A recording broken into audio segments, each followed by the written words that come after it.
అలా అని చెప్పి మనం చేతులు కట్టుకుని ఏం లేవు. వాళ్ళు చేసిన తప్పులుంటే చట్టం ప్రకారం మన పివి నరసింహారావు గారు ఉటంకించినట్టుగా మన పిఠాపురం సభలో కూడా చెప్పాను. చట్టం ఏ పనులు చేయాలో ఆ పనులు చేసుకెళ్ళిపోతూ ఉంటుంది.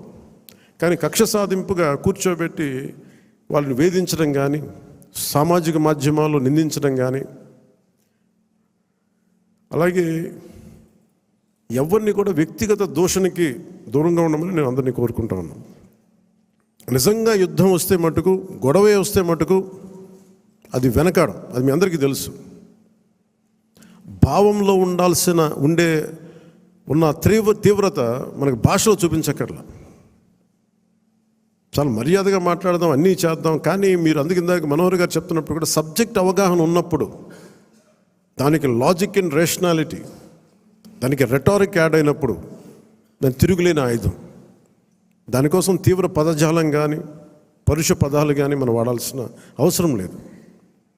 అలాంటి భవిష్యత్తులో అలాంటి సమస్యలే వస్తే ఎప్పుడు మనకి పోరాటానికి సిద్ధంగా ఉన్న పార్టీ అది. పదవులను కూడా పక్కన పెట్టి ముందుకెళ్తాం, అలాంటి బలంగా నిలబడగలం. ఈ ప్రజాస్వామ్యాన్ని ఇప్పుడు ఈరోజు నేను రివ్యూస్ చేస్తూ ఉంటే ప్రతి చోట ఎంత అడ్డగోలుగా డబ్బులు ఖర్చు పెట్టేశారు, దోచేశారంటే పంచాయతీరాజ్ లెక్కలు చూస్తూ ఉంటే గుండె చెరువైపోతాం.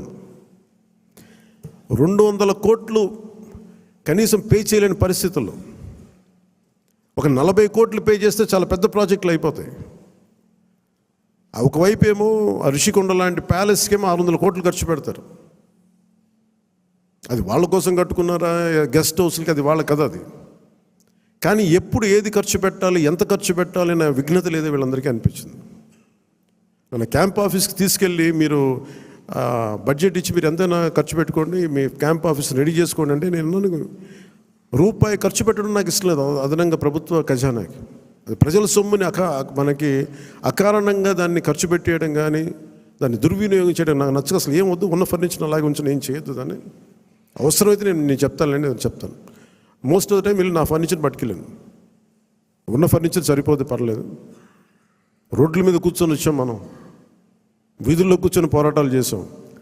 కూర్చొని చిన్నపాటి కుర్చీ ఉంటే చాలు, మళ్ళీ దానికి ఇంత సౌకర్యాలు అవసరం లేదు మాకని చెప్పాను. అలాగే ఇది మనందరం కూడా చాలా బాధ్యతగా తీసుకోవాలి.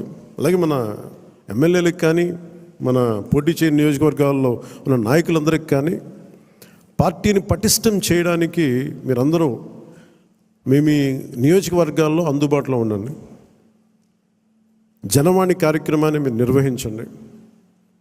అలాగే కేంద్ర కార్యాలయానికి కూడా నేను ఒకటే మన అందరికీ హరిప్రసాద్ గారి ద్వారా విన్నవించాను.